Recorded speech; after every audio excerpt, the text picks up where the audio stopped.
Okay, we'll get started. Down on the light a little bit. Zoom this light here.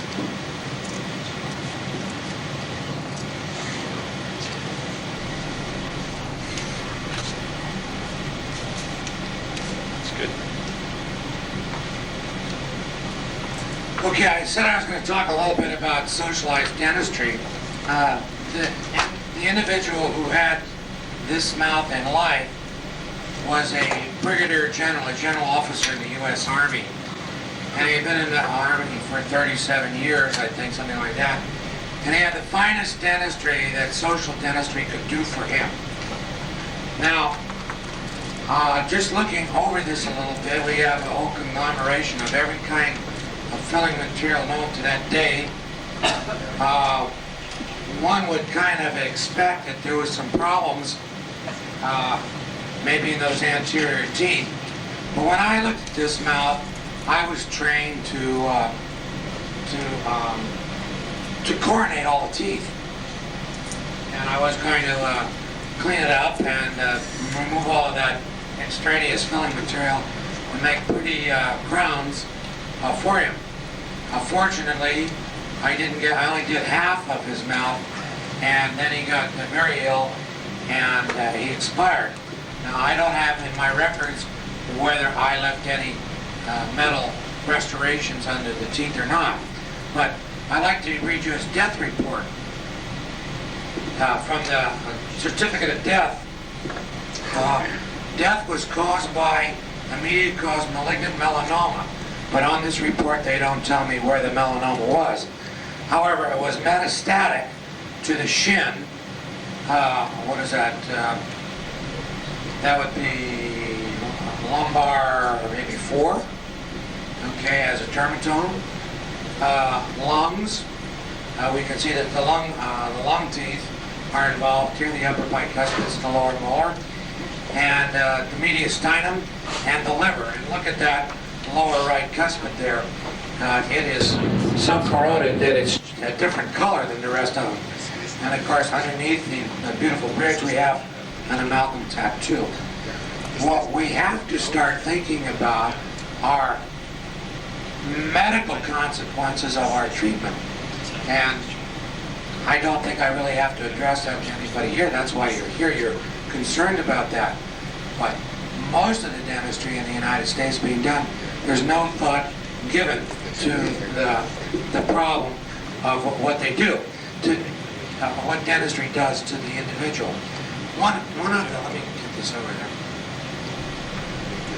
About 4 months ago, there was an article in the, 5 months ago, an article in the ADA newsletter talking about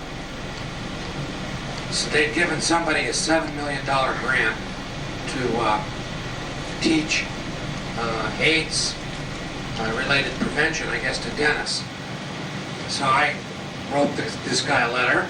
I asked him, I said, I can appreciate that dentists need to know about that, but what are you doing for the dental-wise for that individual patient in relation to improving his immune status? Well, I never got an answer back. The letter was returned. Evidently, they'd given his address as a University of California, Davis. Everybody went to several different departments, and nobody knew of this guy. So there's somebody snuck away with another $7 million handout that nobody knows who he is. But if I do find his address and get the correct one, I'm going to send the letter back to him again and ask him what he's going to do to improve that patient's immune system. What would you do as a dentist to improve it? This is what I thought you had to do to those teeth. Things like this, see? And I did a lot of this. This is what I did. This is how I earned my living, you know. And I tried to do it as well as I could. The role of electrical potential differences in the etiology of chronic diseases of the oral mucosa. These next series of slides are by Benacci,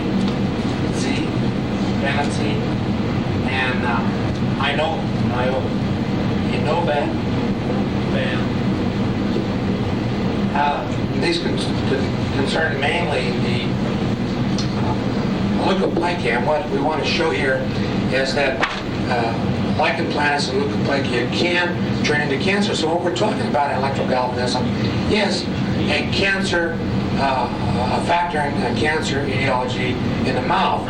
And we're talking about a death bringing a physiological event that originates in the mouth.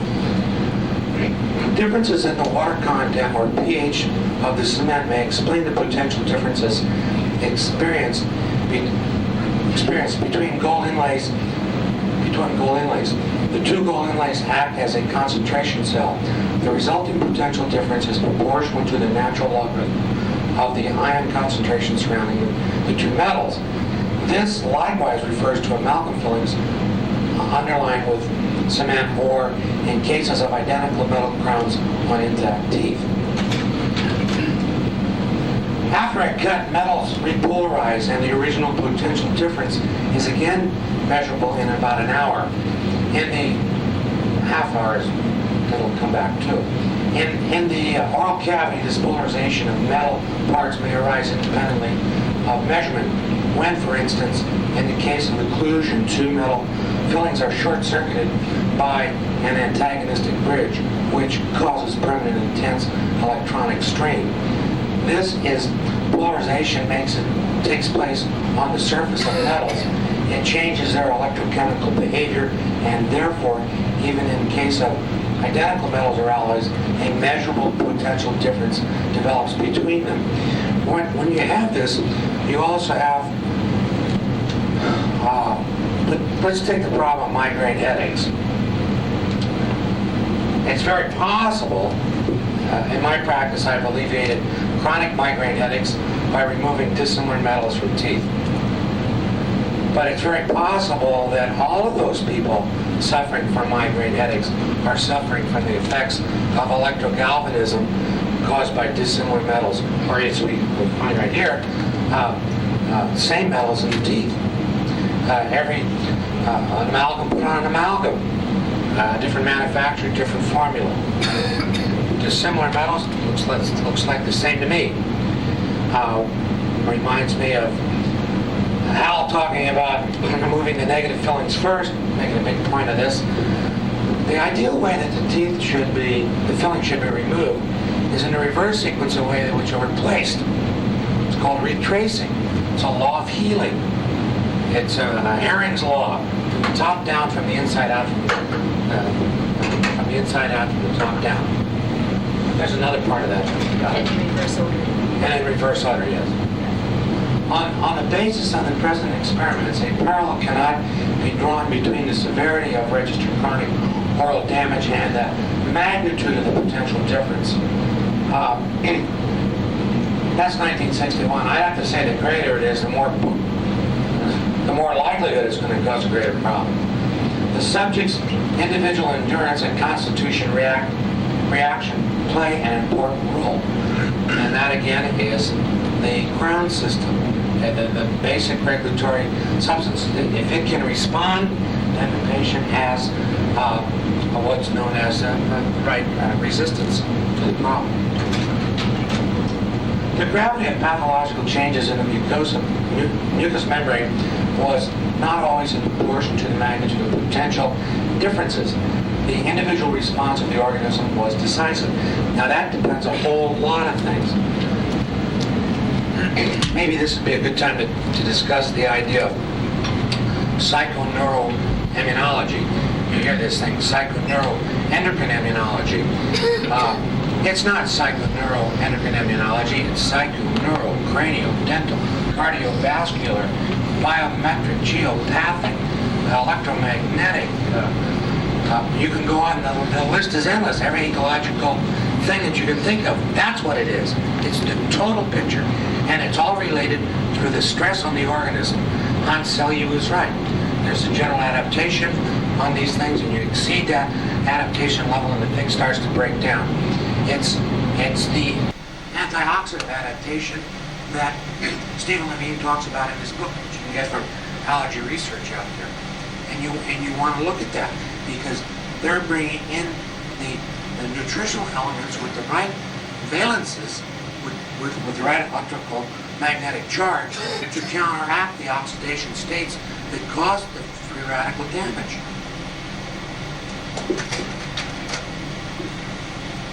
Well, in conclusion, a higher risk for malignant transformation of oral leukoplakia seemed to be related to the following: length of persistence of leukoplakia, female sex, location on the margin of the base of the tongue, the combinations of the irritations due to electrical potential difference due to similar restorations, excessive alcohol consumption, and excessive use of tobacco, and the erosive type of leukoplakia. 75% of our carcinoma cases originated from erosive leukoplakia and 25% from verrucous leukoplakia, which points to a correlation between the clinical type of leukoplakia and molecular transformation. In consideration of the effectiveness of different methods of treatment, the elimination of etiological factors may be regarded as a fundamental principle. When leukoplakia is in the initial stage, it often simply regresses after their elimination. With the help of conservative, especially with antimitotic treatment, the erosive leukoplakia is considered to be more dangerous, often regressed to the simplex type. Smoking seems to favor the development of leukoplakia, but one cannot say with certainty that smoking promotes malignant transformation of oral leukoplakia.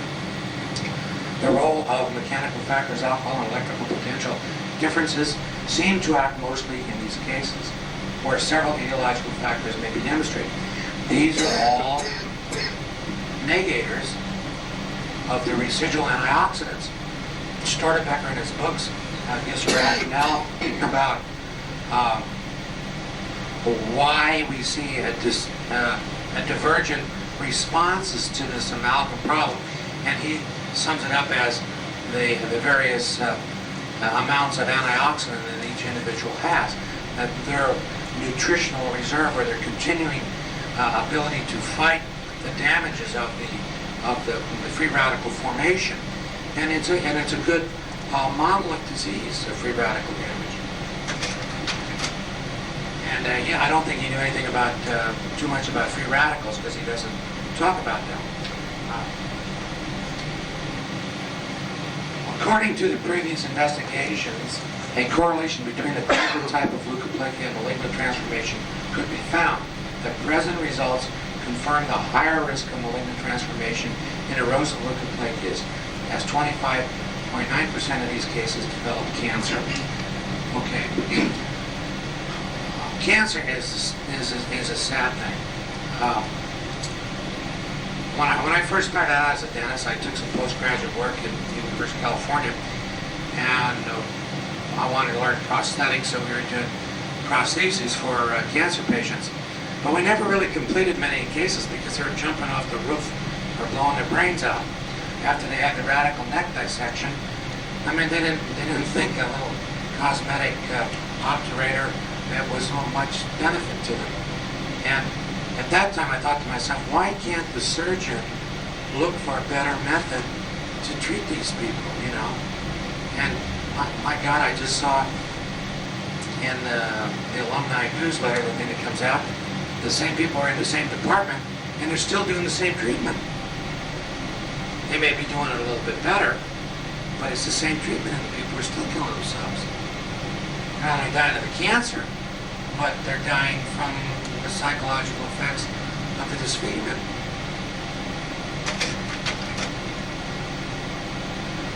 Now, the etiological role of the Candida infection should not be neglected. Although Candida infection is present only in 13.5% of the total leukoplakia group, it occurred in 61% of the erosive leukoplakias, which was nearly identical to the occurrence in the carcinoma group. Now, those that have looked at this Candida problem realize that there's a tremendous dysbiosis going on in the whole intestinal flora, the mouth being the initial part of this tract. One of the great helps, of course, is trying to establish the right kind of flora in the intestine, so that the toxins from the Candida will not allow this thing to get out of control. Also, the diet is very important in controlling the inflammation that goes on there. Amalgam is related to this. Dr. Nolte told us this just a month or so ago. He was from Germany, and in his experience of testing over 15 years now, that in colitis and Crohn's disease, amalgam was absolutely indicated as a prime etiological agent, and you had to treat for that, and you had to get rid of it in order to get rid of the problem. And I don't know of any people that are doing that, physician-wise, except maybe him. On the basis of our present findings, we perform patch tests to dental materials as a matter of routine to all patients with histologically verified oral lichen planus. Well, I wouldn't do that. You could have a bad. In my quest to find some physicians to work with, I went to a fellow here in Monterey that was doing acupuncture, and I asked him. I said, well, I'd like to send some patients over for you to do a evaluation on, and then maybe you can write me a letter so we can get their insurance companies to pay for their dental treatment as a medical problem. And he thought that might be pretty good. And then he says, wait a minute. He says, what's the downside risk on this patch test stuff? And I said, convulsions. He said, forget it. And that was it. He didn't want to talk about it anymore. And that could be the case. You can just sink these people. So I wouldn't use the patch test. You don't know which person it's going to be. Here again, if you knew something about the functional regulatory capacity of the ground system, you might be better able to ascertain which ones are going to have a bad reaction, and because they have nothing to fight it with. In patients with positive patch test to mercury, we remove all amalgam fillings. This has proved to be the most effective treatment, especially in erosive lichen planus, since the erosions and also the subjective symptoms such as burning and soreness of the affected mucosa disappear within a couple of weeks. What about the fillings underneath the crown? Well, in what sense, Terry? Patient who has lichen planus, she has a lot of crown and bridge work. Take it all up, clean it all out, put it back. Go to non-normal. You got to tell them. I mean, it's like the physician says, well, we've done everything we can. You got gangrene up to your hip, you know. You have to take both your legs off. What do? They take the legs off. Take the crowns off. You got to just face the fact, that's all. This is a picture that was in National Geographic. I had received a letter from, it wasn't Bruce Harwell, but it was at the same time from another dentist in the Midwest, and his handwriting was unbelievable. So you could administer some kind of a, this is one of the early effects of micromercurialism. These were from miners in the mines in Spain, but you can see there they try to follow that curved black line, and that's what they write like. And they're charting the progress of the individual to follow the contours of those lines. And when it gets down to a certain point, I don't know if it's the bottom one or maybe one on the next page, when it gets pretty good, then they put him back in the mine again to get intoxicated, and then they sweat it out of him. And that's what they do. This shows them how sick they are, and the other one, we have a picture later on to show them sweating them out. And they'll sweat them out for a couple of weeks and then put them back in the mines again. And they figured it's better than working them all and having them die and have to pay benefits. So that's their detox program. Hey, it works. Good. Economics. The frequency of mercury hypersensitivity is 62% in our material is extremely high. Now, Hal gets up to 80-something% sensitivity to mercury and 67, 80, 70% of gold, probably 20% on gold. The sensitivities are a lot higher of the people that have studied this. You take DiGerassi and Bovia, and they're like 16% hypersensitivity to mercury. It's not 1% like the IABDM states. They just don't look at the literature, that's all. It would seem possible to draw the conclusion that contact allergy to mercury in amalgams may be an etiological factor in oral eczema. Approximately 2,300 cases of eczema were tested, and the frequency of allergy to mercury was found in 3.2%. Gotts and Foreman found mercury allergies in 3.4 of a group of 317 persons with amalgam fillings, while in the control material without amalgam fillings, the frequency was 1.6%. But this has all been covered before. Corrosion products released from dental amalgams were responsible for the toxic effects resulting in sustained inflammation and exaggerated capsule formation. The disordered collagen was considered to be an expression of functional impairment of fibroblast metabolism. A functional expression of functional impairment of fibroblast metabolism. And there it is. That's mucking up the ground system, right, Gary? Right. But as long as it's not red and swollen, hey, it's okay. It's all right. Not to worry about it. They're insignificant. Lou Hansen. It's insignificant. It's inconsequential and does not need treatment. Unless you happen to be a fibroblast.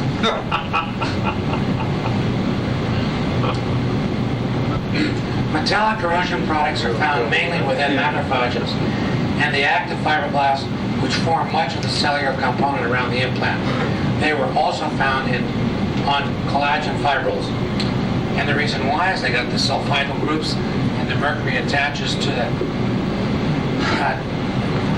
sulfidal groups and does its damage. Dental amalgam and porcelain control discs were implanted in the subcutaneous tissue of rats. Amalgam implants exert a toxic effect caused by release of metal ions, which was characterized by prolonged inflammation, delayed granulation, and disordered collagen formation. Dental porcelain was found to be suitable biocompatible control, which provided a bulk similar to that of dental amalgam, but induced only an uncomplicated granulation response. Uncomplicated granulation response. Here again, the ground system that working through the granulation tissue, non-responsive. 1978, that's a little bit later. The fibrocollagenous capsule formed in subcutaneous connective tissue in response to the presence in connective tissue of both the controlled porcelain and dental amalgam implants. Porcelain implants permitted granulation tissue to develop and mature normally and resulted in minimal capsule formation at 28 days, indicating a material good biocompatibility. CRC Press in Boca Raton, Florida, has put out 7 volumes. They have 2 volumes on biocompatibility of implant material and 4 or 5 volumes on dental materials. And everyone should get that. It's $550, but I think that you'd learn a lot. And this is where I learned of the benefit to risk ratio.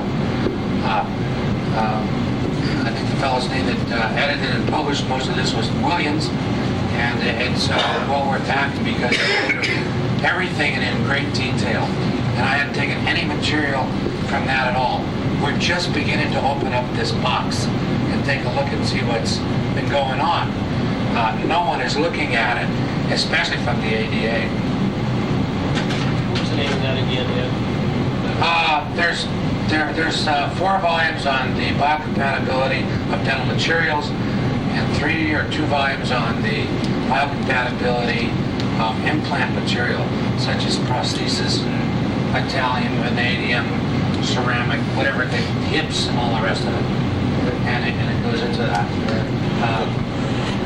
This is that socialized dentistry case again.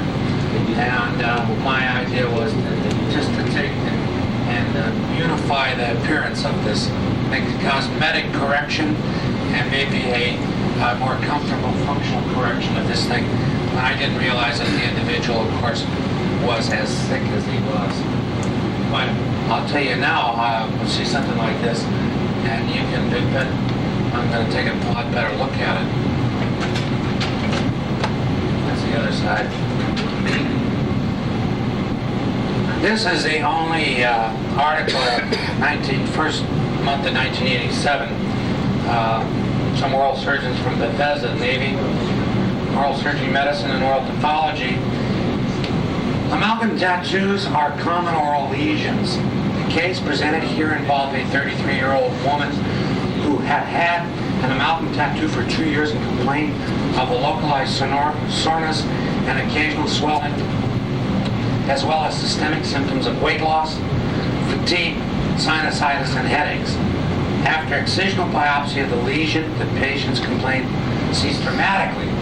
It is suggested that alterations in healing due to the presence of amalgam particles led to systemic as well as local disease. A good conclusion. The area in the article, the area they were talking about, was the maxillary right second molar. And from the work of Paul and Kramer, we find out that, what do we got? Weight loss. We have second molar is the parathyroid. Calcium phosphorus metabolism disruption. And of course calcium is utilized in every cell. It could very well be responsible for the weight loss. I think upper second molar is also pancreas too. Do you know what was in the other teeth after? No, they didn't talk about that. They just talked about the lesion. But I'm going to show you the consciousness again. Okay. Okay. So and fatigue, of course, sinusitis and headaches. But anyway, all of these cleared up with the removal of that. And this is the only article that I can find in American literature that discusses amalgam tattoos as a possible cause of disease. Now here's what it is.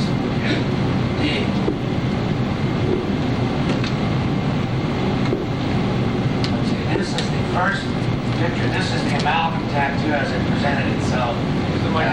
Amalgam tattoo as it presented itself when the patient came in. Now I don't know whether this is a retrograde amalgam filling or what. It didn't say, but it's just talking about amalgam tattoo. Now that this is with the mucosa laid back, and this is the surgery over here where they took a graft or some other tissue, genital tissue somewhere, and covered over it. So now this is the end result. We did a cosmetic correction of this problem. The interference field's still there. That's never been corrected. But this is what periodontist does. This is what clear consciousness dictates. This is reported in the journals. We have a big job of educating the dentist, the surgeon, the periodontist, showing them that the teeth and the jaws are related to the rest of the body. Why did they extract the symptom?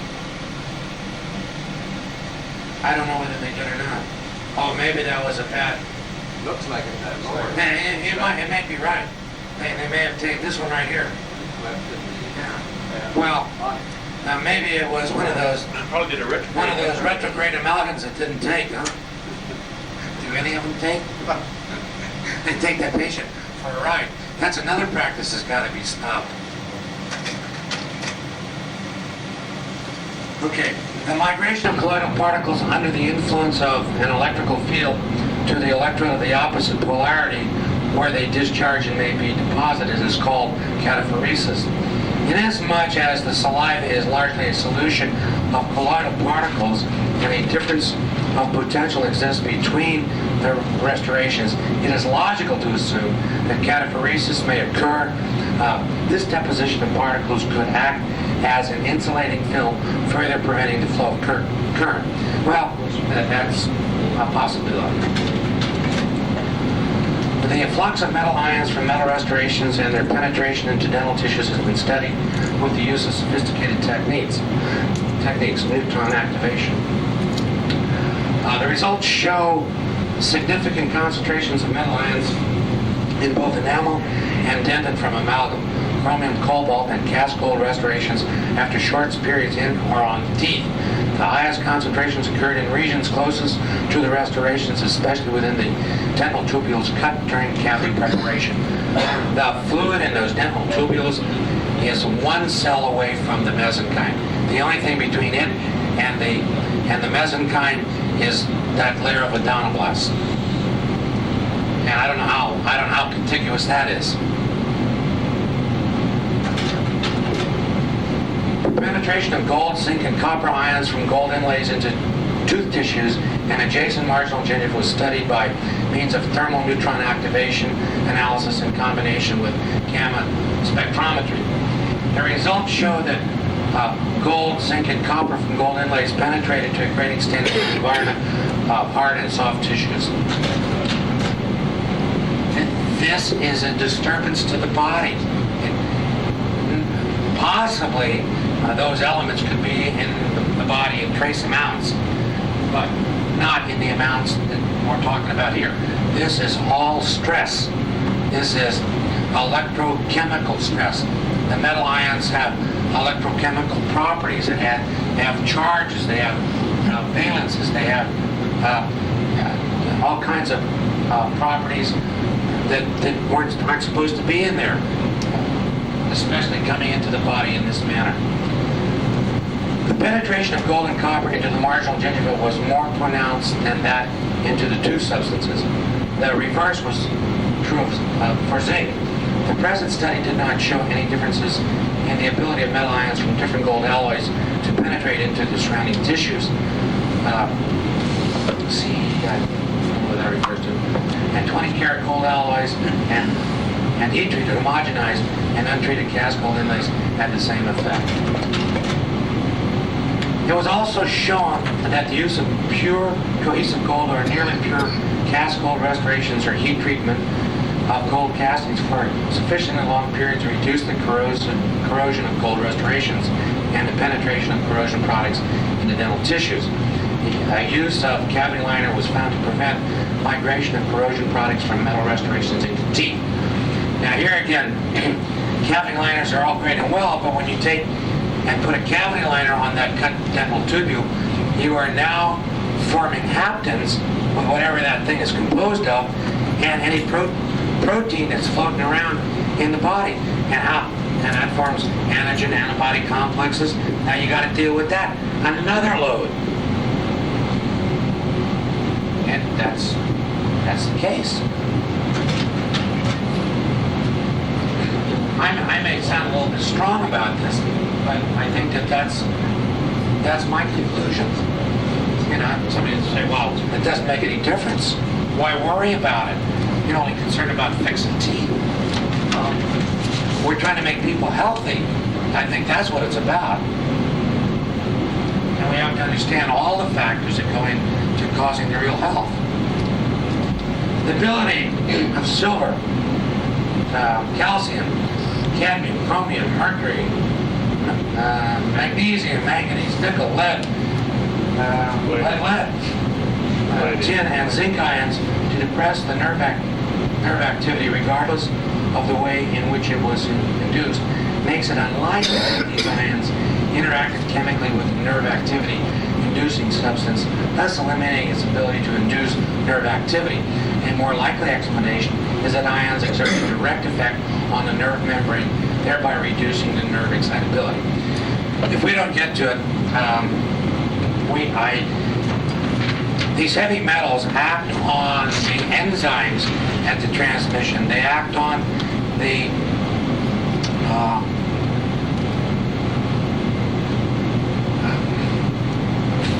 acetylcholine, on acetylcholinesterase. They act in the soma. They act everywhere. They act in all of the tissues because all of the tissues have these disulfide sulfhydryl groups, and the heavy metals have an affinity for that. And when it reduces the nerve excitability, you get three things. You get tingling, you You can get any of these three: tingling, pain, or numbness. And how many patients complain about that to you? And then I've had patients ask me, when I wasn't sure of it, they said, well, what about the numbness I have in my feet? It could be from mercury. I said, I don't really know, but I know now, and that's what it's caused. Even Storterbecker was kind of reluctant to talk about it. In fact, he wants to come in September, and we'll maybe talk about that tomorrow. The mechanism by which these metal ions reduce nerve excitability is not known. It has been suggested, that's in 1984, this has been suggested that this effect of heavy metals may involve a binding of metal ions to the membrane proteins or lipids, or on the interface between proteins and lipids in the membrane. I hope this next slide is the one. I had a slide out of a oral microbiology book, or I guess that book I called Salzer and Bender's one, and they were talking about how mercury acts on the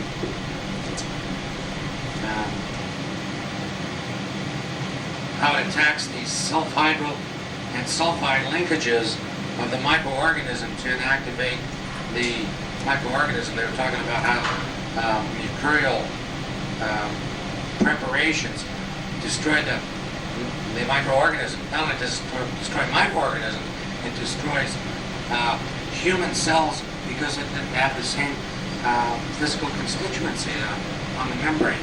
It's the same thing.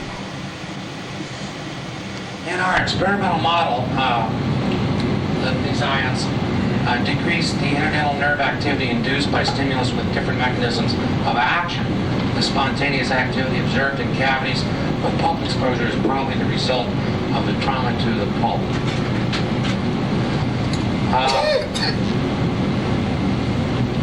I hope that wasn't a dentist over here on the right side,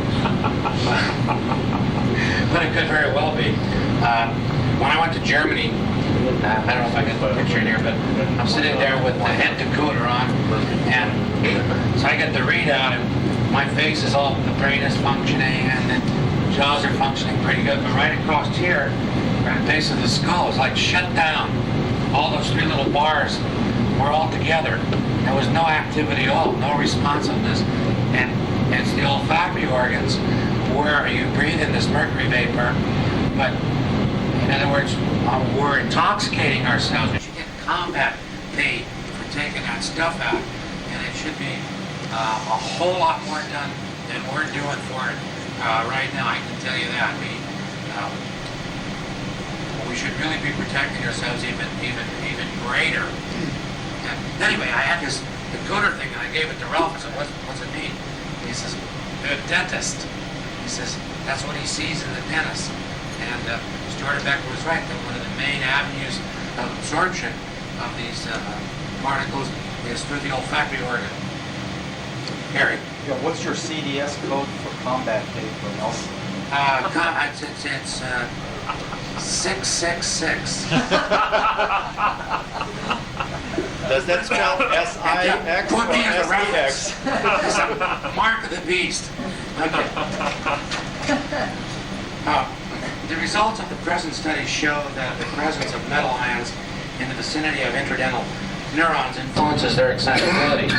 Thus, we could extend the observations of Olgard and Orchardson in that interdental nerves are very sensitive to change in the ionic composition of their fluid environment.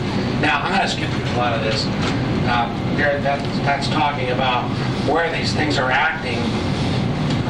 They're acting throughout the whole thing. And they cause great disturbance. When you first put mercury onto the nerve, in mercuric chloride, I think is what they used to study it with, you get at first an initial increase in excitability and then a shutting down of excitability. So you go from maybe tingling or pain into numbness. Okay.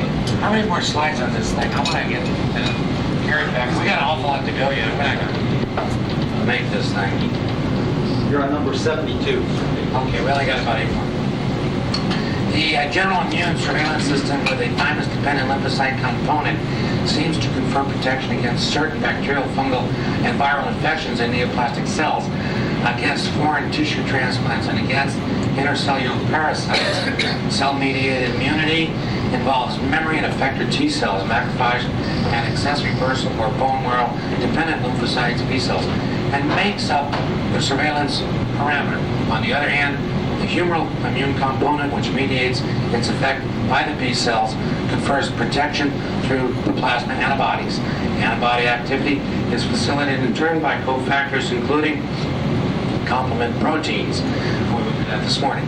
Plasma antibodies protect the host from extracellular encapsulated bacteria and some viruses. Now, this is from toxicology. Depressed antibody immunity and or depressed cell-mediated immunity indicative of impaired immunocompetence occur after exposure to small but not necessarily toxic amounts of certain chemicals.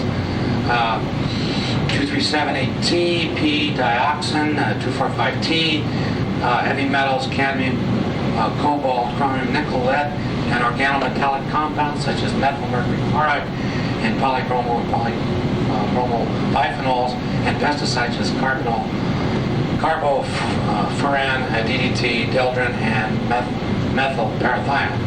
Now, you all know that mercury is conjugated or methylated in the body by bacteria in the mouth and in the intestine. So we are talking about a very toxic substance manufactured in the body when you put amalgams in the mouth. Okay? Well, there's a slide in here. I'll get to that eventually. Both inorganic and organic mercury increase the mortality of mice inoculated with an encephalomyocarditis virus. The fact that 1 part per million of methyl mercury produced a significant increase in mortality showed that prolonged exposure to subtoxic amounts may augment host susceptibility to viral infection. This reason alone we shouldn't use it. It should be outlawed. But of course, the AD is saying, hey, it's just safe. Come on, you buy more of this stuff. Lead, cadmium, and methyl mercury augment the susceptibility of host animals to infectious disease, and the synergistic mechanism is due, at least in part, to the immunosuppressive properties of these substances. Well, all the heavy metals are immunosuppressive. Despite the lack of direct evidence, there is a strong supposition that immunosuppressive effects of lead, cadmium, and methylmercury cations are due to their capacity to form ligands with antigenic proteins, and that the metallic and organometallic cations react with serum protein to form antigens and to modify humoral immunity. Now, this I found in a book on a shelf 2 aisles from the dental section at the University of California. And it appears as though the people that read the dental books never got over to the toxicology section and looked in the books over there. And they got books on mercury, and they talk about it as being bad stuff.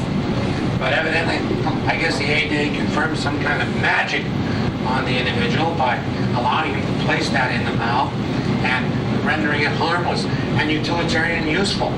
Beneficial even. Benefit risk. Benefit to risk, yes. Mainly because they think so poorly of the mechanical abilities of the dentist placing this stuff that they can't handle composites properly. Oh yeah, And that's part of it. that's part of it, I'm sure. Not that composites need to go a long way before they get any good.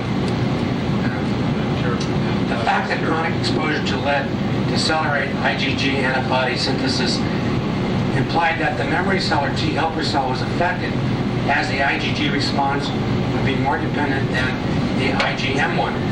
Cadmium also depressed the IgG antibody response in mice, but methylmercury suppressed both primary IgM and secondary IgG responses. The greatest decrease in antibody synthesis occurred in animals exposed perinatally to methylmercury. And it's also depressed when you have organic mercury, or you have mercurous mercury, or and mercuric mercury, all the forms of it. This is a picture of the IgG, and all those red bars up there are sulfide bonds, and why somebody hasn't really come down and said, well, gee, maybe we shouldn't be using this stuff because we're destroying our antibodies, or at least rendering them useless. This is an interesting, this is here again another toxicology book, and it's going through, it's like an index in the beginning of the book, and it's showing the various clinical aspects of neurotoxicology. And they're talking about cerebellar dysfunction, and it's got metals listed, mercury, and it's got industrial toxins, biological toxins, and iatrogenic toxins, and drugs. That's where modern medicine comes in. They have side effects, and these particular ones listed here have neurological side effects. And they've got cardiovascular accidents. Here again, the metal is mercury, toxins, and it goes down. It's listing all of the things that contribute to those particular problems. So we go on to the next page. Okay, what's on the next thing of slides? I think we'll just stop here, and then Gary, we'll take about 5 minutes. You can stand up and move around a little bit, and we'll change slides and let Gary continue. You guys need any of that stuff now, or do you want to keep going? Go on. Yeah. All right, we'll keep going. We'll just take 5 minutes to stand up. He's got to.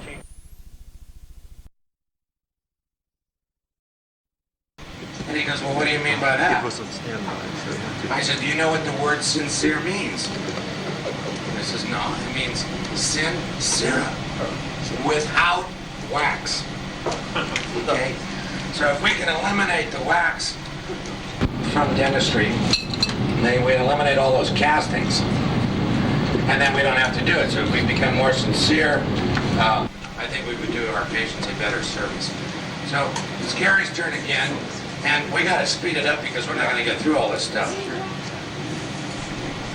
Thanks for your attention. Let's see, this module will be on homotoxicology and then the treatments that I use in my office in order to get results.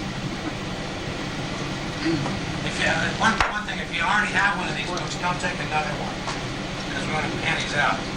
Raise your hand if you want one. You don't have I just want to read from one page here. The science of homotoxicology is the concept of disease, which is based on scientific experience of physiology. The history, the evolution, the molecular biology, and other natural science principles. It explains not only the conception of disease, but also the biological therapeutical methods such as homeopathy and electroacupuncture. It regards disease as an expression of biologically appropriate defenses against exogenous and endogenous homotoxins, or the attempt to compensate for the harmful effects of toxins. The body defends itself against toxic substances called homotoxins. That's out of the book that you have. And one more paragraph is that all expressions of life are based on the conversion of chemically tangible compounds of which the organism consists, which are therefore the decisive importance for health and disease. And in that book it likens the body to being a flow system. We inhale, we take in by mouth, we have things injected to us, and our body starts to process that material. If the material is compatible, then the immune system handles it and there isn't any problem. The body gets rid of it. However, if the material is incompatible, then we have the problem of illness, and illness is the body's ability to generate a defense against those homotoxins, which is disease. So the organism defends itself against toxic substances called homotoxins.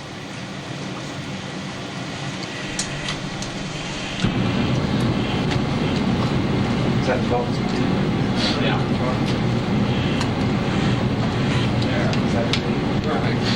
So when we take in the toxins that man deals with, it activates the greater defense systems.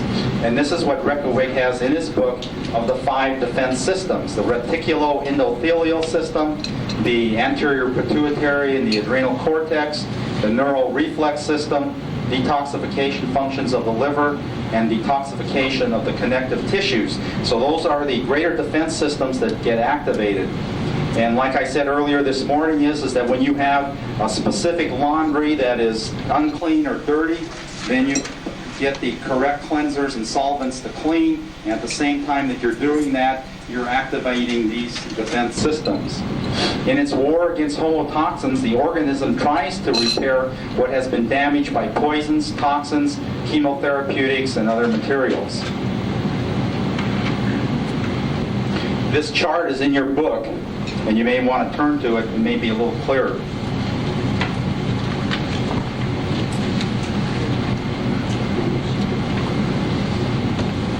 We have here the tissues, the ectodermal tissues, the endodermal tissues, and the mesodermal, and then the extracellular space, the mesenchyme. When we take in something that is not compatible to us, our body has a tendency to react to it. This would be an excretion phase. For instance, if you went to a restaurant and you took in some bad food, the first thing that would happen sometime along the way is that you would perhaps start to perspire, or you may actually start to vomit, or something like that would happen. This would be a physiological excretion and the body's working well. But if for some reason it doesn't happen that way, and you start to get a fever and a temperature, what you are starting to get is a reaction phase, kind of a pathological way of excreting the material because the body burns the toxins. Then a third way is that a little bit more serious is that in the deposition phase, the reactions start to take place of where we start to get the toxins are starting to be deposited in the tissues, but the body can still deal with it, that we don't have the enzymes blocked or the ferments damaged or the cellular structures damaged, but it's still in the humoral phase and the body can get natural healings this way.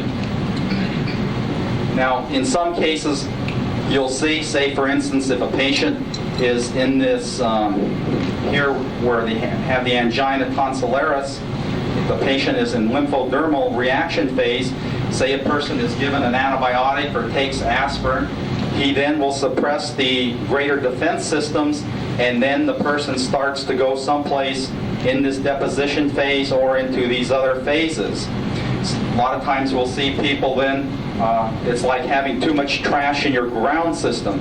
When the ground system starts to get real contaminated, it wants to do something, but you've suppressed it. You had that card up your sleeve where you wanted to get some fever, but you suppressed the fever, and now it has to do something else. So it gets something like a warehouse, and your body rents a warehouse, and it starts depositing something like a lymphoma or a neuroma or calculus, biliary calculi, or gallstones, and the person starts to feel better now because he's not in an acute phase. And then eventually you'll jump across this biological division, and now we start to get this impregnation phase. So now the ground system is in such a manner that the tissues start to get impregnated with the homotoxins, and it continues on until we get into degeneration phase, and then eventually into the neoplastic phase. So the books that you were just given, please read that many, many times so that you can start to get an understanding of how this table works. When a person is given antibiotics or steroids or something like that, it does suppress that disease, but other things may happen. Here we have, in this table here, a person with tonsillitis may eventually then get a disease of something in the skin or become epileptic, start to have seizures when the problem originally came from the original tonsillitis. And these are some of the other known pathways that Reykjavik has documented in this book. And the original problem came from a suppression of symptoms of suppressive drugs. This is another example, and this is a well-founded one that lots of times people can see, is a person has eczema and he goes to a dermatologist and gets some kind of corticosteroids or tar creams or something put on, and again it drives it deeper and farther in, and the person comes in and will have colitis, asthma, these types of things when it was originally coming from treated eczema. That's another one. So Retox therapy then is a progressive vicariation, meaning that when you give a drug to suppress the symptoms, you're getting a progressive vicariation. And biological therapy is trying to get a regressive vicariation so that you work. Oh, okay. So you try to work the other way. Now this is an example of a patient that came in to have mercury fillings out of her mouth. That patient has psoriasis. She's 31 years of age, and after a careful history, we found out in testing that the person was in the mucodermal degeneration phase, and also the psoriasis was in the epidermal degeneration phase, and also she had the inability to become pregnant. She was in the germinal-dermal impregnation phase. So this is the way she was at 31. She had gone to various clinics and had suppressive therapies done. A lot of antibiotic histories, a lot of steroids, and different creams and tars to put onto the skin. This is just a closer look at her leg.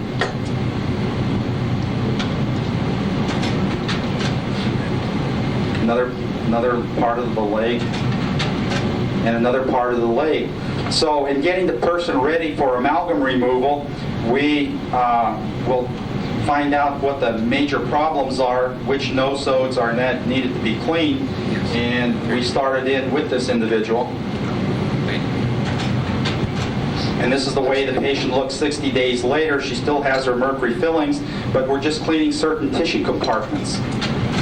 This is the way she looked at 90 days.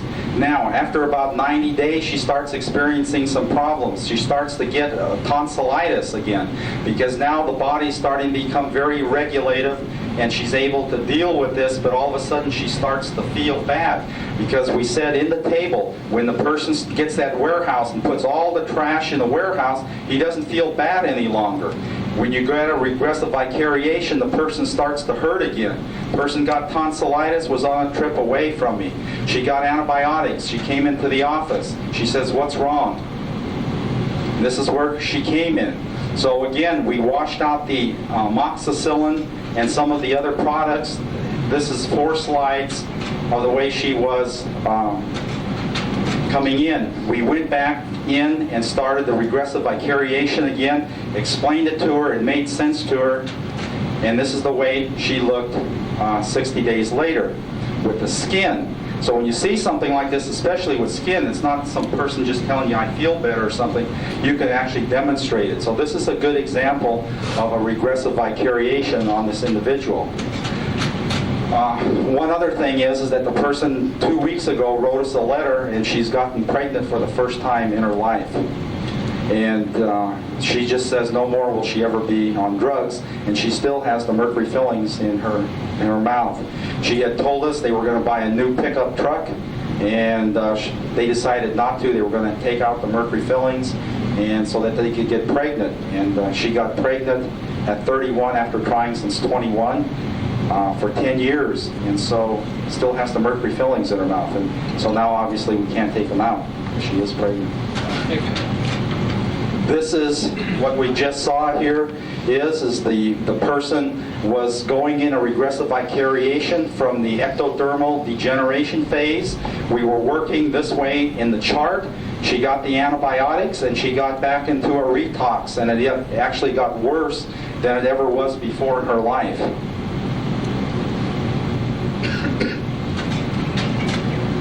So homeopathic treatment is based on methods of stimulation. The homeopathic preparations correspond to the homotoxin which has caused the illness.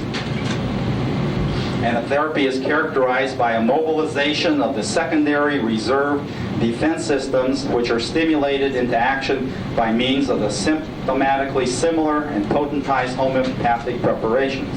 And so this is all we did, is to find the right cleanser, the right solvent, to then activate this system and start cleaning the tissue compartments. So the homeopathic remedies induce new ferments to heal, to deblock the damaged enzymes of suppressive drugs, and to restore order to the genetic material. And again, this is what we talked about, the ground system is that if you have the proper ground system and the proper communications of the glycocalyx and the proteoglycan net, you're restoring that order so that the genetic material in the cells are no longer damaged, and you can then restore cellular functions. This then, in summary, is how the homeopathics work, is the action mechanism of homeopathics. The upper part of the illustration shows to the left, that's the homotoxins, with the defense mechanisms are set into motion on the right, whereby this detoxification process of the homotoxin is called disease. And the homotoxin is opposed by the similar countertoxin, for example, the homeotherapeutic similae. Through this, a similar additional defense mechanism is mobilized, which attacks the homotoxin. And that's what this whole theory is about. In our office, this is how we function, just to give you some ideas of what we do to get results. Intake interview. We try to have skilled interviewers on the telephone when a person calls up our office, and they will spend a good deal of time, maybe upwards of 20, 30 minutes with the individual. Then the patient is brought into the office and they'll spend another hour or two with another skilled interviewer. There'll be these people who do the interviewing have been well read in the field of psycho and neuroimmunology. They're actually screening the patients and trying to find out what is their life history. We have a variety of videotapes on biological therapies. One of the tapes we have here is how homotoxicology works. They can check those out. We have all of Huggins's tapes and any tape that I can get my hands on, and I even have Doug Cook's tape, his interviews with patients. We try to videotape every single patient in our office so that we can document these things, and we have signed releases, and the patients take these home and they can actually see what's happening to people. And we also have people calling up, our patients that are sick, haven't started therapy, will actually call up and talk to our patients who have had the therapy. During this time, again, we all have these different kinds of books by Ziff, Toxic Time Bomb, Huggins, on all these biological therapies. We have a library, and we have people checking those books out. The main thing that we're trying to do here is this relationship building with members of my staff that can spend great deals of time with the people in building a relationship that these people could see that they hold health as their responsibility. And we try to get away from the fact that it is that we're just curing them, is that we want them to know that their mind it becomes a very important part of this. We do visualization and imagery and lots of other things like that in the healing process, especially when we use nosodes. One of the more important items that we get is these here. A patient will take a week or two to write down their chronological medical history. That means they talk to their parents, if their parents are still living. Physicians try to get records and try to recreate from the day they were born all the way to the way they are now. Which medications they've taken, when did they get sick, when were their vaccinations, and to tie this in then with the dental history. When did they start getting their first fillings? When did they start getting root canals? When did they start having teeth removed? We also then this is all done on separate sheets of paper. Then we have the patient's chronological work history. What kind of work history have they done? We've had people come into our office who have been in wheelchairs. They've had so many different tests at leading universities, and no one has ever asked them where they worked. We've had people in who have worked with mercury, with barometers, thermometers. We've had them work in aluminum and asbestos, the same people, and nobody's ever asked them. This information becomes very helpful when you start to test with your acupuncture units so that it cuts down on time. The other thing is the patient's chronological, social, and lifestyle history. what they did for hobbies, and if they've had divorces, and how many children, and where do they live, and what kind of a house do they live in, and this type of thing. So anything that you can get like that becomes real important. Now, on the real sick people, the people who do the intake interviews in our office take this information, and this then will help them, guide them into future intakes with the individual, so that before I get in to start examining the patient, they've gotten all this information for me.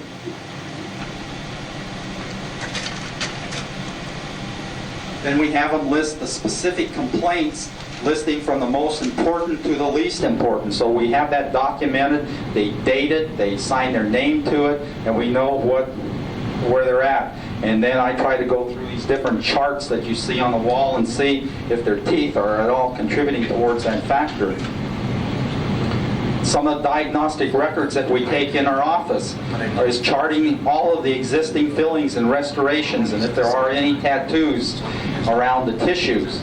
Doing a careful periodontal examination with the probe, the cancer exam, also the mouth batteries using Dr. Kramer's unit.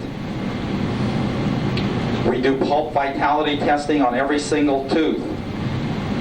If it looks like we're going to have to replace a lot of the fillings, then we take mounted diagnostic models to make sure that I know what kind of an occlusion we're dealing with.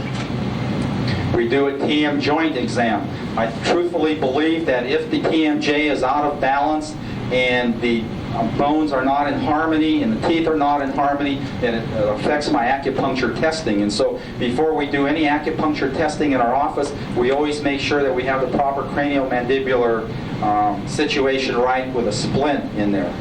We take photographic slides of every one of our cases, and we take radiographs. Always mandatory to have periapical x-rays, and we like to use a grid with that in the x-rays, and in Panorex.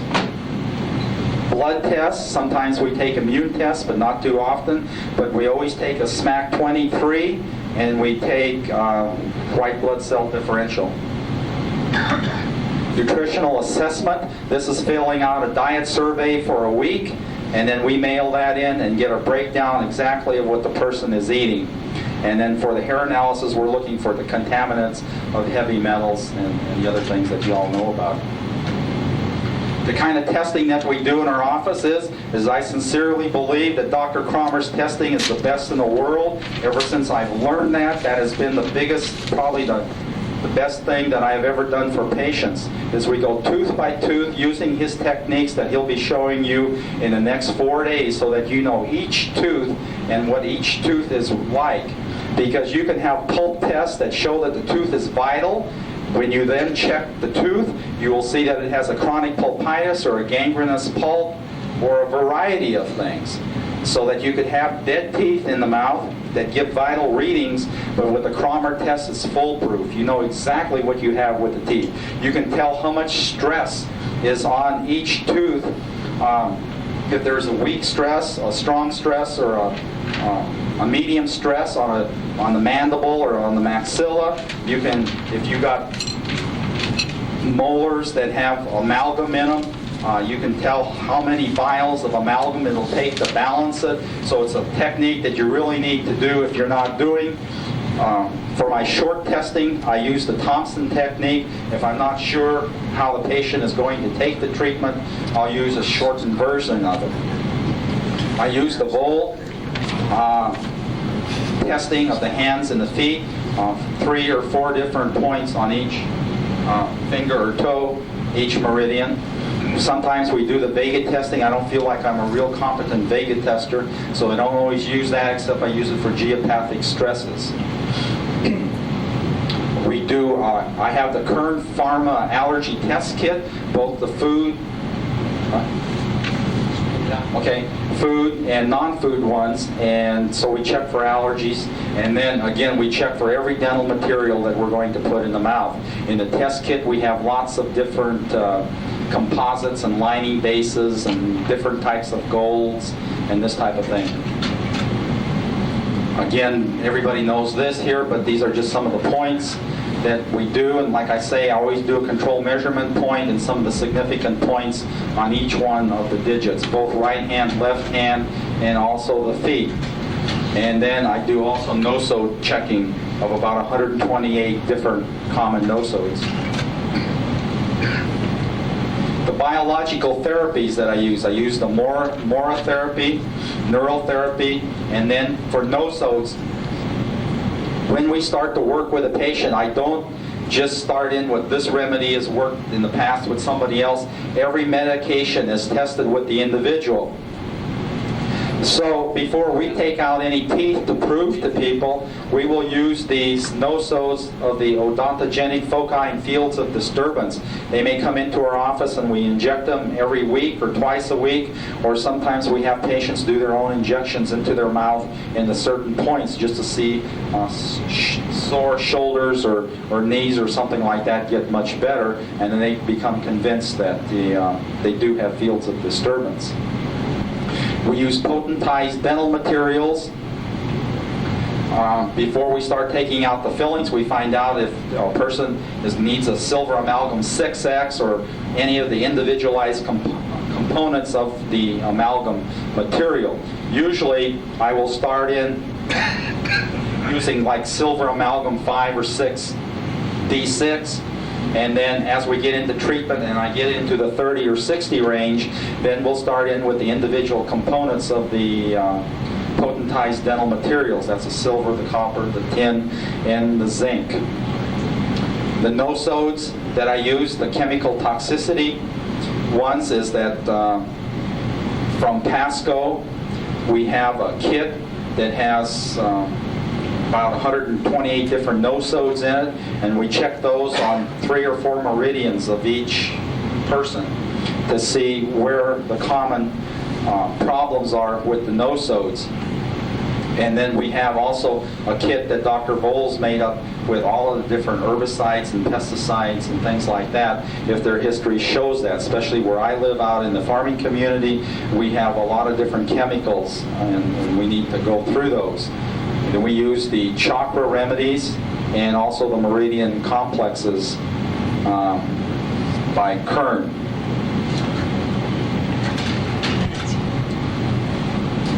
We use heal products because the heal products can be gotten into the country very easily.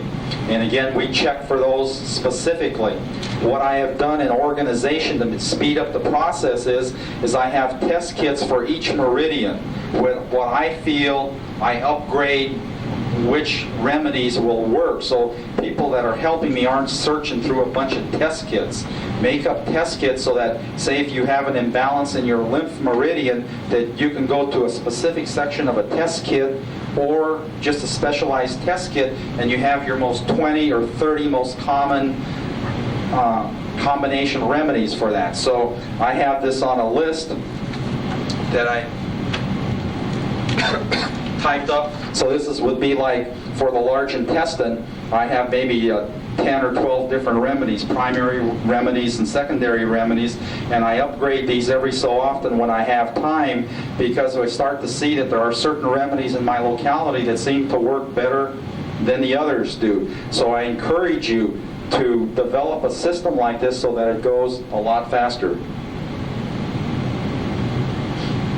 And also try to get as many test kits as you can from the different companies in Germany.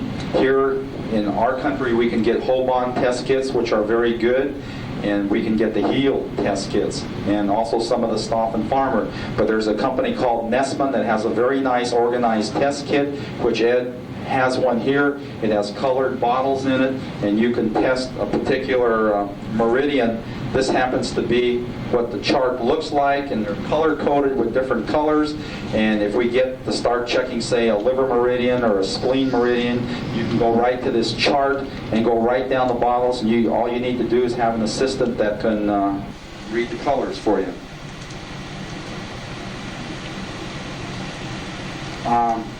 Homeopathic, adjusted allopathic remedies. If on that history the person has had these various allopathic drugs, then you have methods of taking out those ingredients. Intermediary catalysts, and all of these materials then are listed in this Heal book by sections. And this is a book that when I first got it, I would try to read into this book every single night so that I would understand what these remedies are. Just like I knew when you would use vitamin C for something or vitamin E for something, I would read this heal book to kind of understand which remedies that I should be looking at for each particular meridian. So when the heal remedies come to you, they're kind of listed alphabetically. They're in home accords or combinations or tablets or something like that. But I think you should break them up and put them into an order for each particular meridian to make it go faster. Intermediary catalyst, organ preparations, and then there's the single homeopathic remedies, geopathic remedies. So when a person comes to me for detoxification, I will go through then with all of this history that we've had, and then I will sit down and I will balance every single meridian with whatever remedies it takes to balance it, usually using combination remedies or the meridian complexes. And I will do a gentle detoxification for like 30 days, 60 days before I ever start in with the patient to start balancing the meridians and getting to work on their own. Once I have a person do some light cleansing like that, then I will start in with some no-sodes. And you know that a no-sode is what it does. It lifts the toxins out of the terrain, it stirs them up, and then you want to be able to drain them with your remedies. And so you must use a remedy for each meridian, or some remedies will balance 4 or 5 meridians, and that's how I work it. At that same time, if I say have a person that has multiple sclerosis, or the person has epilepsy, and I'm finding imbalances in nerve degeneration on the 1A, the vegetative nerve system, and I find lesions in the medulla, the thalamus or something, I will use then, in order to take the no-sode, you must use an organ preparation where you want to drive the no-sode to. So if you want to drive it into the brainstem or the hypothalamus, you take a organ preparation plus the no-sode that you're going to take with it, plus your drainage remedy. So that's real important of how I've developed my technique. I don't know if this is what they do in Germany, but it's something that I found really helpful to me. Also, at the same time, we have intermediary catalyses.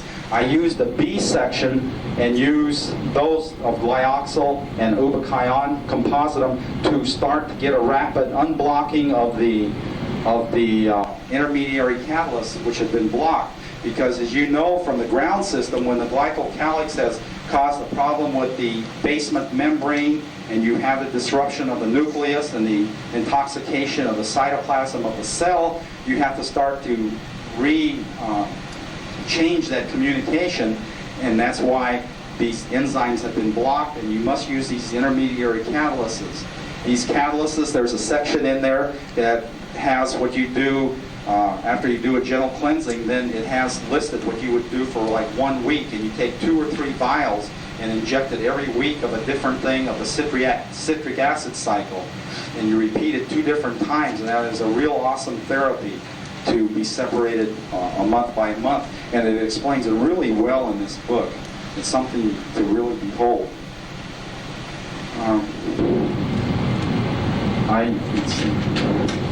I guess that's what I have. Some questions about specific things. So I don't have a list to say use this or use that or use this or something, because I find that really unhelpful. When I first started out doing this kind of treatment 4 years ago, I used the Huggins protocol, or I would say I would use the homeopathic remedy, but I saw results just sometimes good, sometimes bad, really ineffective. And ever since I found out that we must customize every single treatment with every single patient and take the time to do it, I don't really see people not getting well from whatever that you're doing, just like that psoriasis patient. I'm really wondering now about this whole thing of what we're doing, because I have so many people. I have dozens of people who haven't even taken the mercury out, who are tremendously better already, just waiting to have it out. And once they see that happen, they become real believers out of this thing. So I think that if you go through a systemized process like this, you're going to see some great things. And the reason why I don't take the mercury out right away is because I've read enough of the Pascal material to know that mercury is not the most toxin of all the toxins that we're dealing with. If you look at their miasms, their work on inherited toxins and acquired toxins, you'll see that mercury is something like 14th or 15th on the list. And so when in my community, I see the pesticides as the big problem. So why there's so many miscarriages and all this type of thing. So I think in my area where I'm from, I'm not going to take out the mercury first. The mercury is going to come out maybe 13th or 14th when I take out all the nosodes above it, and then that tells me we're ready for the mercury removal. So that's how I operate. Questions? Very big catalyst. Where are you checking mostly when you're using the IABDM? I use NRD. I use organ degeneration, and I also use spleen a whole lot. But I will check them in other places. Triple warmer. Those are the main ones. Which ones do you find you use the most in the catalyst? Well, when I start in, I usually start in with ubiquion, and I composite them, and I also use the glyoxal. And I will go with those every week as injections to the patient. Either they inject them at home to save costs, or they come into my office and I inject them. And then after that's done, then I have the single potency, so they may go on to D6 or 6X ubiquion. Glyoxal I don't use a whole lot. But I try to go into the Krebs cycle, because that seems to be what's really damaged. So there's a little chart in there on a page, and it tells you what to do for week 1, week 2, week 3, week 4. And so the night before, when people come in, I look at the chart and I just take all these vials out of my boxes and put them into envelopes. And I don't let anybody else do them, because sometimes the assistants really mess this thing up. They don't see how important some of this stuff is. So I take out the vials all myself and do into each envelope with their name on it. I seal it so that when the patient comes in, then I trust them to open it up and get everything out of the vial, and then I'll do the injection. But we run into problems like that because of the names. It's difficult. Yes. That's bullets on Q10. Yes. It has it in there. Ubiquion composite. In this book here on page 409, it has Group A, Group B, and Group C ones in here. And in the Group B are the ones that I'm using to unblock from the beginning. Gary, you mentioned Hal Huggins. Where is he compared to this technique? His technique seems 4 or 5 steps below.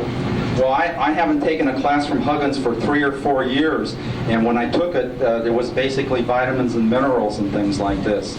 But I have found that the only way that you can do this, really the best possible way for the individual, is utilizing this. I talked to one of his assistants on the phone about 6 months ago, and I asked about root canals, and he started talking to me about meridians. Oh, really? Which surprised me. I have all my vitamins from 4 different companies in elaborate test kits. And so any vitamin that I give must also balance a meridian, depending on which vitamin C I'm going to use or which colon remedies or something. I will not use any vitamins or anything unless I can balance it out. I use a blood test to get an analysis of what the person needs from a company called NutriBalance. It's a 15-page report that gives you what the metabolic weaknesses of somebody are. It cross-matches these things really beautifully, and I get a list of remedies that would be possibly to be used, and then I will start and take out each one of these vials and check them against the meridians to make sure that they do work. So some companies you can use a certain one, and other companies you can't. So each, again, that has to be customized also, and I found out since I've been doing that, my results are so much better than they ever were before, rather than just taking a Huggins matrix thing or detox or whatever the thing is, because again, if the homeopathics have to be customized, it only matters that the vitamins have to be customized, so you just can't take it from each place. Gary? Yes. Do you design any protocol to determine whether or not you should inject IV or IM or what you do with it?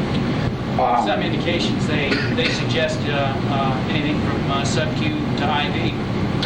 Well, I don't do any IVs in my office for legality purposes, and my office doesn't. So it's all IM? IM, or just subcutaneously.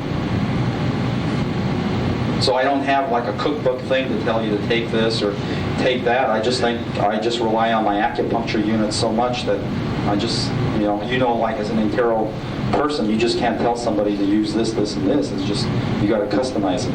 Yeah. So then you design the injection on the points that apply to specific problems then? Right. And again, as a problem, I don't take, you mean like symptoms or indicator drop or? Indicator drop. Yeah, that's what I use basically is the indicator drop, and I feel real comfortable with that. That's why I don't use the Vega. The Vega tells me there's something wrong, but I don't know what to customize into that point. Sometimes we will actually inject into the point. I've been using Amora therapy for a year now, and are you familiar with what the Amora is? So I find that real helpful after I go through all the balancing and everything with the individual. Then at the end of the appointment, while they're maybe having to transfer some remedies because of things we can't get from Germany, I'm doing the more balancing on the specific points, and I use the Chinese 5-element theory and transfer these energies back and forth in the meridians. And then from that theory, then I learn where the major problem is coming from. So if the problem is coming from a metal element or coming from the wood problems, then I know after 2 or 3 visits what's being balanced and what's not. And then that way there, I haven't had to use the Vega because now I know exactly where the major disturbance is coming from, and then I really hit that hard with nosodes and organ preparations. That to me has been the biggest thing that I've learned in the last few months, is always go in with organ preparations and nosodes to clean that specific tissue out. And then after you get it all cleaned out, then go into the regeneration things that Stoffen Farmer has to regenerate that particular part of the body. Yes? I have a question about the geopathic, but first I'd like to really commend you for the way you look at each individual patient prior to mercury removal, because we've seen so many people respond with mercury removal being very devastating to them, unless something like this Right. occurs. Right. Thank you. I think that's just great. The geopathic remedies, what kinds of things and what types of geopathic stress? In my area, I haven't really had geopathic stress. I live in a farming community about 90 miles east of San Francisco, on the way 100 miles or 90 miles from Yosemite, in a farming community where, we all have problems in the air and different things like that, but I don't really see geopathic stresses from individuals. Sometimes silica D60 and some of those things, and I got the geopathic test kit things from Stoffen Farmer that Vole and Thompson have, but I haven't really had to use those a whole lot, so I'm not really an expert, or I don't have personal experiences with that a whole lot, except that I do have them use these clay packets. Ed and I bought this clay from Salt Lake City, and I give patients this stuff, and they put it in their bra when they work around computers. I can check for radiation and some things like that, but again, I don't really have big geopathic problems in my patients. In San Francisco, they've got that San Francisco Bay Area, there's a big problem.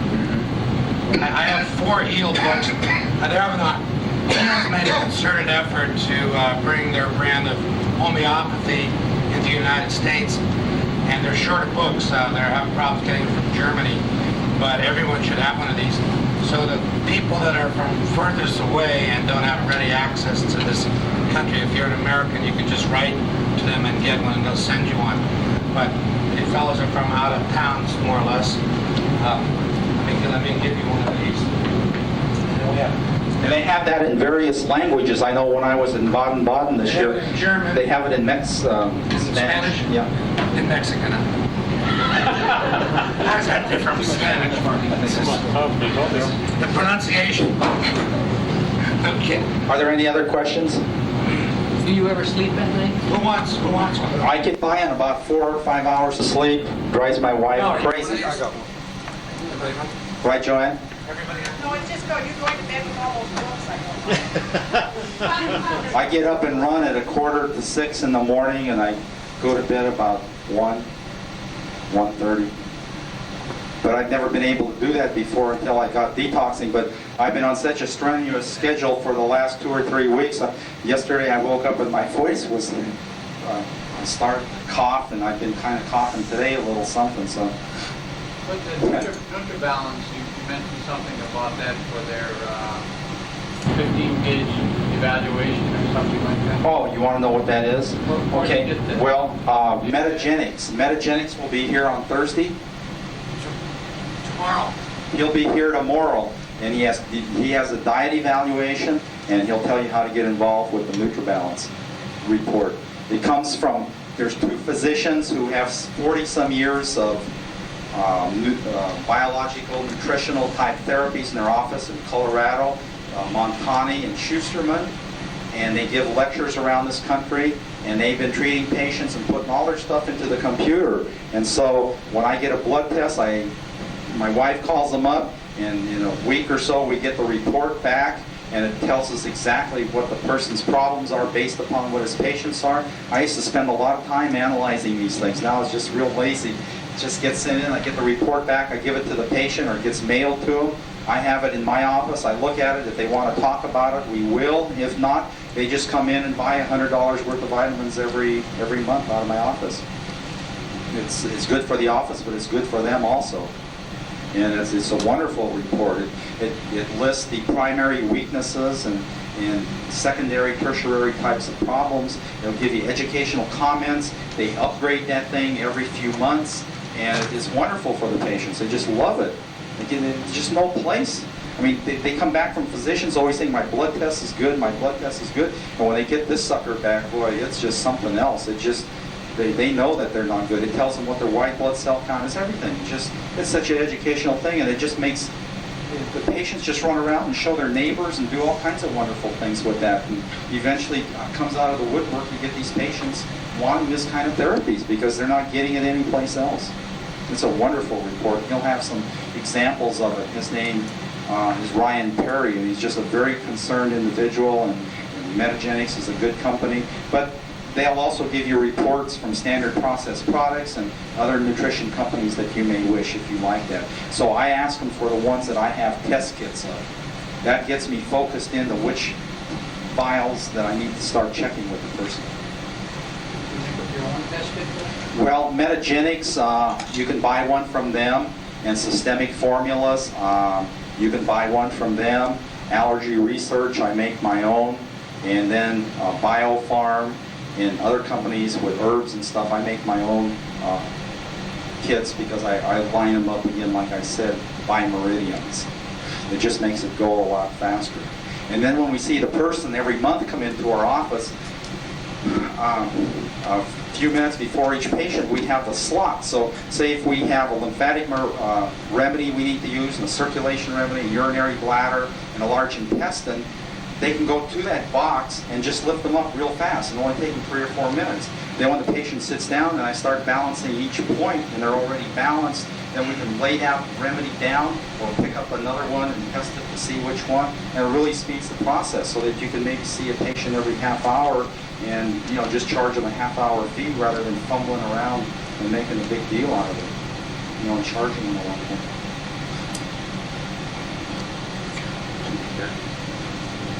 Okay, I think we ought to give Gary a hand for all of the work that he's part of the presentation.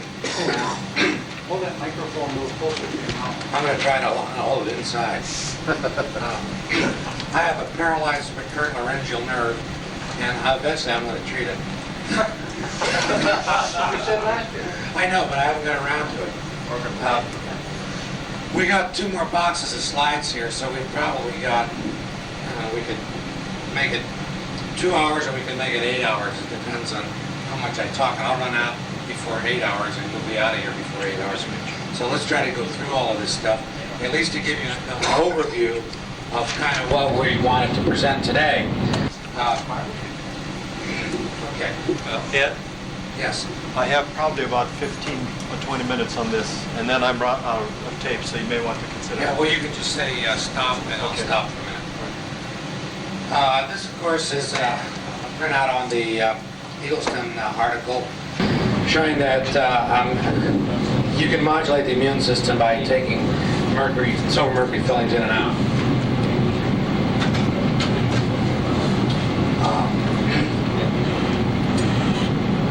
90% of rats exposed to low doses of inorganic mercury had mercury-induced anti-nuclear antibodies. Now those are bad ones because it attacks the nuclear material of the cell.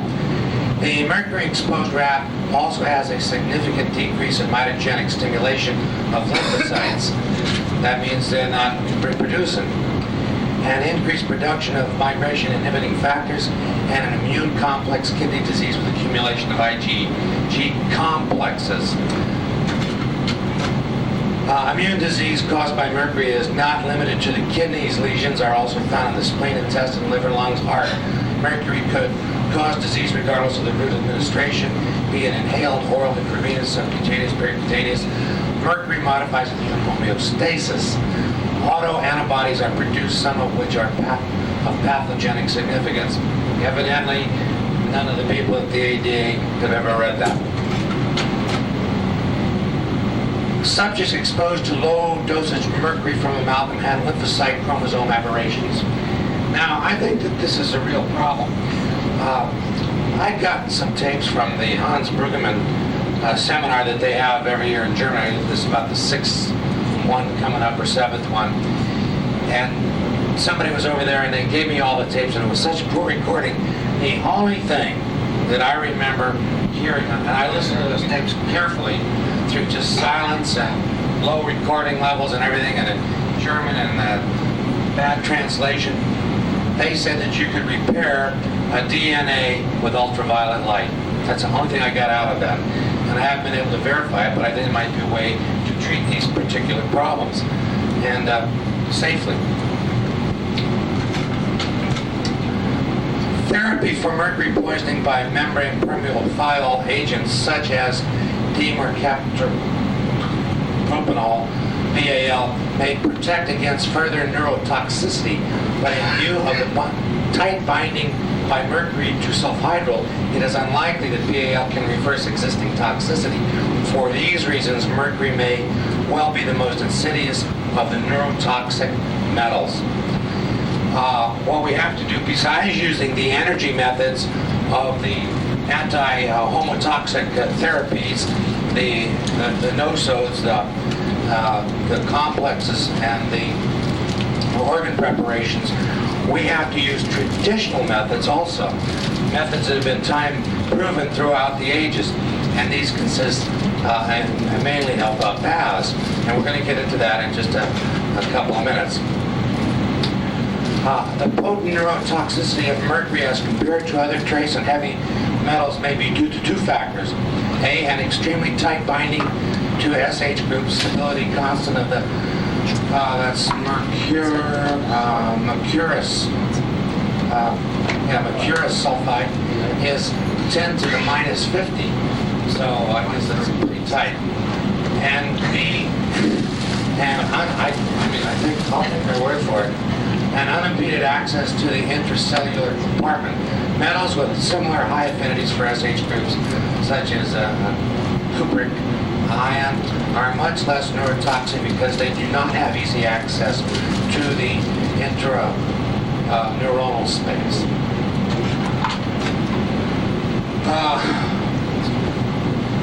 At motor nerve terminals, mercuric ion causes irreversible depolarization, increase in transmitter release, and subsequent irreversible block of transmitter release. All effects are antagonized when a sodium channel blocker, such as those that are present, but not when either blocker is used alone. The effects are not antagonized by TTX plus, that's a cobalt, when the material is lipid soluble, such as methyl mercury.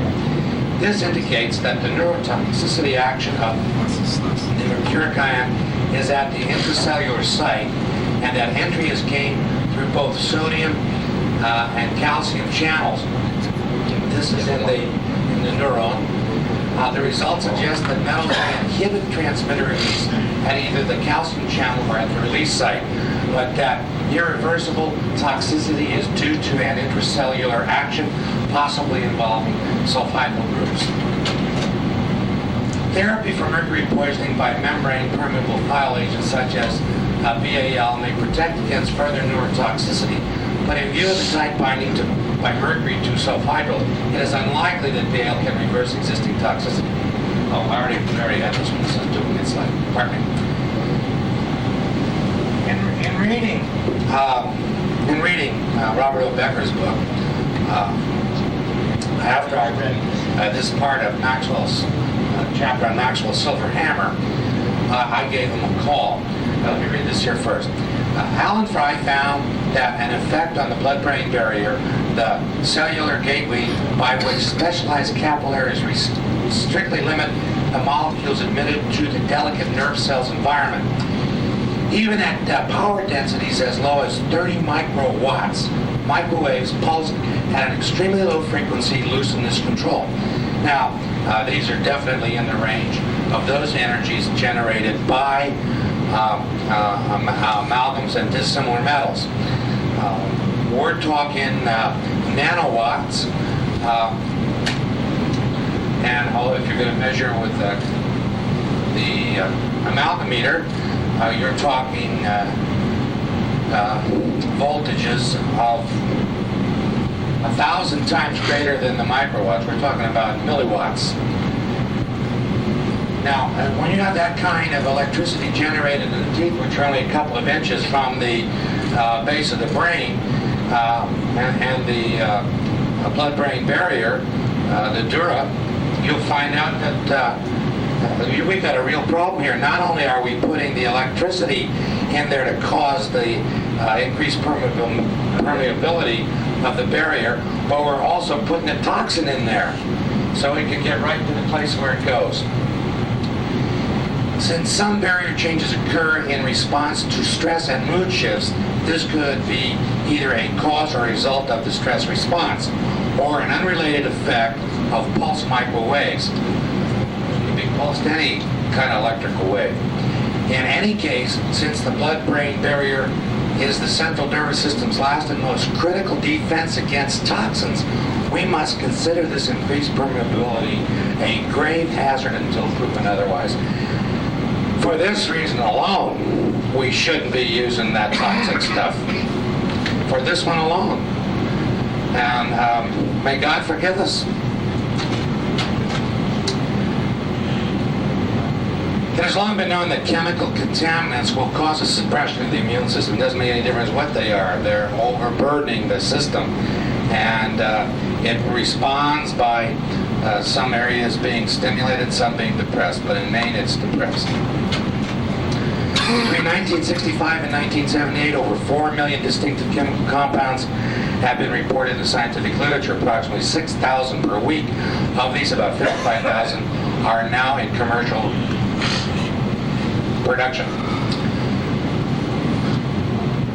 We know very little about these compounds. I think there's a slide here talking about what's known. This is Sherry Rogers' slide that I adapted. I put, there was some other stress on the thing.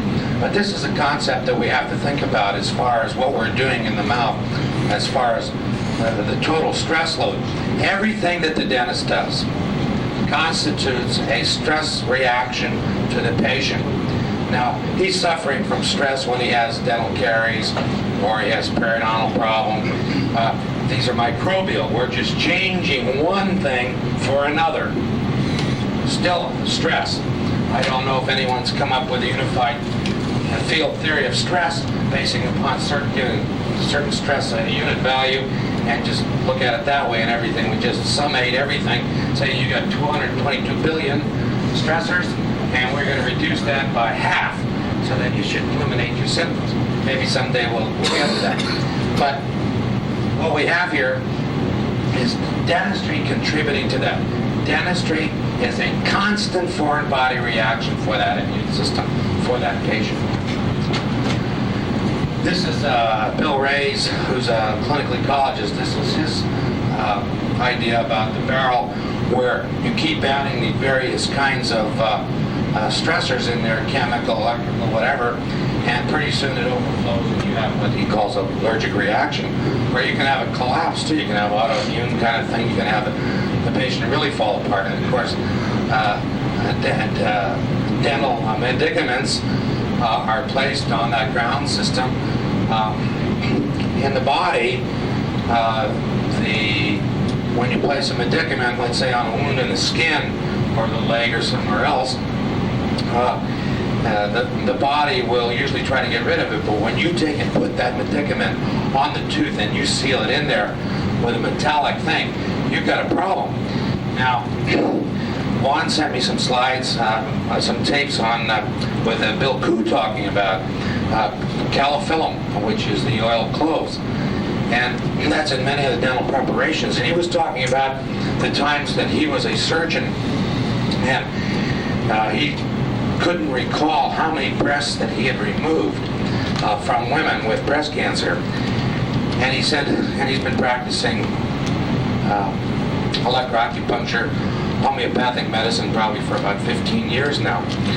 And he said that he's found that the calophyllum, or the oil of cloves, placed in those teeth that are on the stomach meridian, are responsible for that breast cancer, the nipple being stomach 17. And he said, you know, he just didn't know what to do. He said that he certainly wished that he knew then what he knows now, and he could have avoided all of that by fixing those teeth properly. Now, we don't have a whole lot of armamentarium in order to help these people that have that problem, but you might want to start thinking about it and try to make that corollary, which I think is a rather interesting one. Water is indeed a black situation. It has all those things in it. I'd like to get somebody to help me. Doug, why don't you? I have these two things here. This one here contains. Let's see. This one had a more rusty electrode, and it contains distilled water. And this one here had two cleaner electrodes, and it contains the water that they're serving in those pitchers back there. What I want you to do, I want you to go over there and plug it in that bar and set those on the platform, and we'll let them run about 5 minutes. And then you can see what these things do is they put electrons into the water and precipitate out what is dissolved in the water. So now you take a water glass and you look at it and you smell it. It smells good and it looks clear. And you drink it and you go, what the hell, there you go. Like this, you can't drink that stuff. And they say don't feed it to the goldfish because you kill the goldfish. But you'll see in just a few minutes what's dissolved in the water. There shouldn't be anything in that distilled water, but we don't even know about the quality of that. I didn't distill it. But we'll see. We'll see if that's really true. Did you pay for it? And then we can get some Volvic. We have some Volvic around here. And we can run some Volvic through there and see if they're fooling us. Okay? So you may want to avail yourself. Okay, the red light on both of them? Yeah. Okay, yeah, it's rolling. So it'll precipitate out what's dissolved in there, and we'll just pull them up again and you can see. But the reason why we're showing this is I want to show you the scope of the problem that we have. It's the total load, it's the total picture that we're looking at. And water is probably our greatest problem. One of the greatest aids to detoxing is to get those people to drink good quality water, which is Volvic water, reverse osmosis water, or steam distilled water. And some people question steam distilled water. But at least it's clean and it doesn't have that stuff in it. It probably doesn't have all the redox potential that it should have for the right resuscitivity. But we're going to be learning about that when Dr. Kramer demonstrates the bioelectric Vincent unit, which should be up here this afternoon. We are, of course, just about 80% water. And it's a very important thing. We all know about the hydrological cycle and how the water goes around up in the clouds and comes down in the mountains and runs through the rivers and into the groundwater and out to the sea again, and goes back and around for eternity. But here's what we've done. We've taken and polluted it, we contaminated the groundwater, and we got acid rain everywhere. And this is causing a lot of problems. Well, the pipes in America are rotting out because of the acidity. Plumbers are having to, if you want to make some money, go on to be a plumber, because they must be working overtime. But one thing you can't do is you can't fool Mother Nature. That's Mother Nature, all right. And even though somebody did fool her, they gave her some margarine and she should have maybe butter there, okay? But we won't go into that. Anyway, you want to utilize water. You want the patient to drink 4 ounces of good water every hour on a detox program. This helps flush the toxins out of their body, helps things get clean. You want to use all of those methods of detoxification in a physical sense, not just an energy sense. You want to do in the physical sense. We're going to talk a little bit about the detoxification regimen that I use. Let's see when we're going to get into that. That's just talking about the water. This talks about the chlorine in the water as being carcinogenic. Not only is it carcinogenic, but it's also sclerotogenic. It causes atherosclerosis. William Price, an MD, wrote a book about this, and he got crucified by the medical profession. I think his name was William Price. Last name was Price. Anyway, writing about the chlorine and atherosclerosis, he could produce it in chickens within, I think, a 10-day period of time. And he could reverse it by taking them off the chlorinated water and putting them back on good water, just by doing that. And I'm familiar with that book. Not to be devil's advocate, but isn't he like one of the few people who've done that? And is there a problem with credibility since it's only been 1 or 2 authors? Okay, well, but that may be the case. But I think, I don't know the whole story, but I think he got ostracized pretty severely for the book. And I don't even know if he's practicing medicine. I mean, I don't know what happened to the guy, but somebody ought to look into it and, in other words, look at what he had to say. And I haven't read that, looked at the book in about 15 years, but anyway, that's what I recall reading it, you know. So it was just followed that general thing. So even if there's some modicum of truth in it, we should really look at that. That's an interesting fact. And a lot of that is talking in this book here, Water Fit to Drink. You might want to avail yourself to that. Now, here's the interface between where the water becomes ionized now. And this is in the creation of negative ions. Yeah, our atmosphere contributes greatly to our well-being or to our illness. And it's something that we don't even look at. But a good diagnostician should be able to study it. Now, some of these slides I had to take out of a book. I haven't had time to, let's say, find the parallel situations of these atmospheric conditions in the full color, but I'll eventually get them. And these areas where there's falling water and are always invigorating and well done. We've had patients that come, environmentally ill patients that physicians are treating, and let's say they've been exposed to something and they come down and getting ill again. And I just tell them, I says, well, how can you travel? If they can get out to the beach, I tell them go walk and put their feet in the water and do the situation where you have the negatively charged ionized iodine particles floating in the sea mist, and they can just walk around with that in the water, and this will reverse that the yangness of their disease. It'll turn them around, and that's what it is. It's just plus and minus, and these things work. Yeah, isn't that the same as just plain dimerization or succussion like you do with the remedies? No, I think well, I don't know. That succussion and remedies hasn't really been resolved in my head, right? But from what I understand, by succussing the remedy, you are amplifying the energy that's in there due to structuring of the water. The water is a strange substance and has the ability to be structured in various ways. But talk about metal across the midline. It says that's what I used to do, you know. We'd make these things, and I wonder how that affects his ionization in his mouth. I'm going to go back again.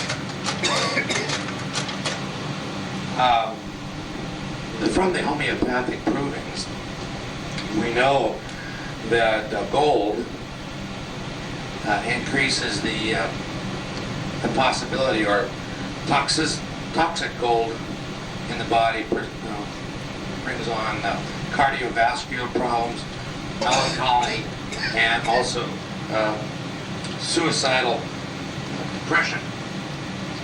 Now I wonder how many of those things I've caused my patients. Something to think about, ever, because we paved every tooth with all that stuff, you know, and they paid a pretty penny for it too. All right, this is an interesting book that everyone should get, and you might be able to get it from C.C. Thomas, still at least in paperback. The Effect of Air Ionization, Electrical Fields, Atmospherics, and Other Electrical Phenomena on Man and Animal.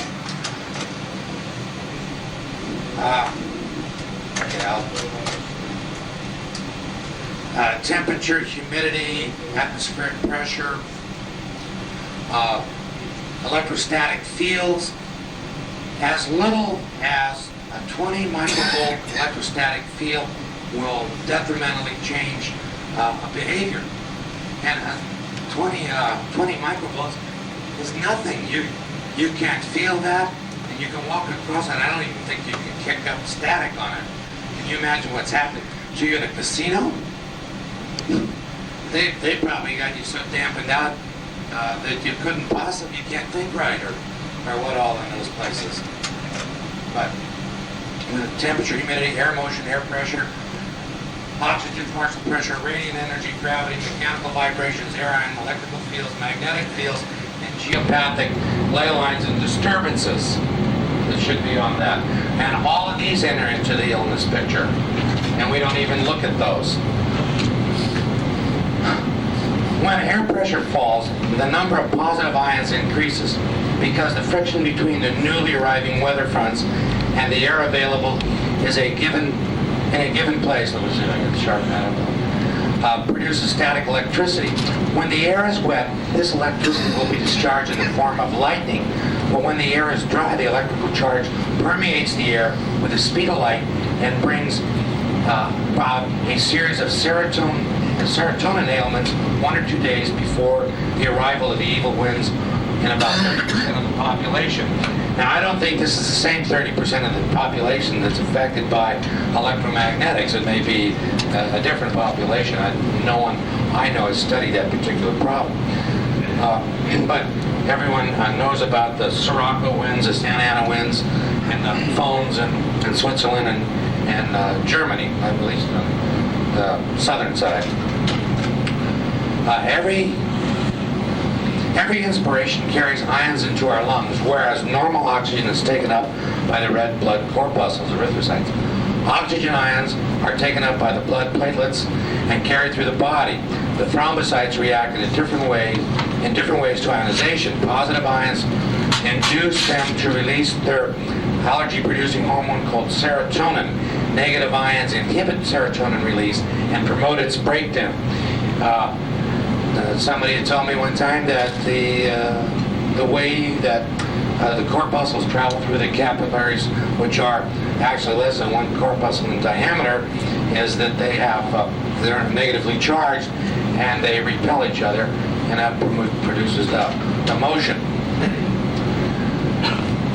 These are some of the reported physiological effects of positive ionization.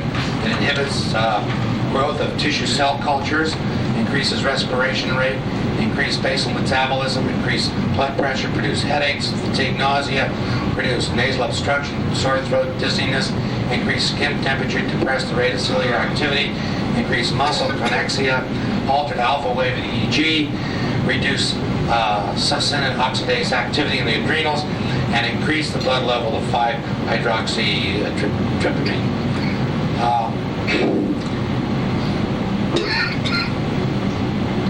Magnetics will do the same thing. The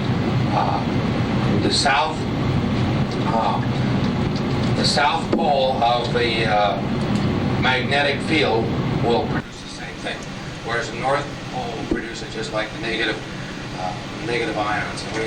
I didn't prepare that information because I just wanted to go through some of the things. Generally, people aren't really looking at the magnetics of the situation. The main disturbances are due to serotonin released by electrical charges occurring 1 or 2 days before the phone or the and a wind, adrenal exhaustion due to constant stress imposed on the adrenal gland. That's how the adrenal glands get worn out. They're constantly stressed. And you find somebody with an allergy, and what they need is they need adrenal support because their adrenals are depleted. And they just